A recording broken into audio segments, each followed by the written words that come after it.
আসসালামু আলাইকুম রহমতুল্লাহ। প্রচণ্ড গরমের পর আল্লাহর রহমতে বৃষ্টি বর্ষিত হচ্ছে। আর এই বৃষ্টিতে আমি একটু হাত ভিজিয়ে আসলাম, কারণ বৃষ্টির পানি স্পর্শ করতে আমার অনেক ভালো লাগে, অনেক সুন্দর লাগে। তো এই ঠান্ডা ঠান্ডা ওয়েদারে অনেকক্ষণ রুমে বসে বসে থেকে থেকে দেখলাম যে আম্মু এখানে ভাজাভুজি বানাচ্ছে অনেক ধরনের। তো এইগুলো নিয়ে আমি রুমের মধ্যে চলে আসলাম।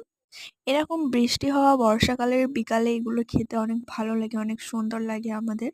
তো তারপরে আমি অনেক অ্যারেঞ্জ করে অনেক তৃপ্তি করে এগুলো খেয়ে নিলাম। আর এইরকম ঠান্ডা ঠান্ডা ওয়েদারে শুধু আমাদের না, সকলেরই এগুলো খেতে অনেক পছন্দ লাগে।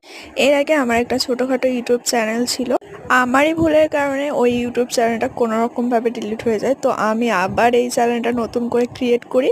আর আমি মনে করি কেউ যদি মন থেকে কিছু চায় আর সেটা যদি সে চেষ্টা করতে থাকে, তবে সেটা একদিন ঠিকই পাওয়া যায়। আর এদিকে চলে এসেছে আমার আপা মনি, ও কি যেন করছিল আর আমাকে দেখাচ্ছিল। তো আজকে পর্যন্ত এইটুকু।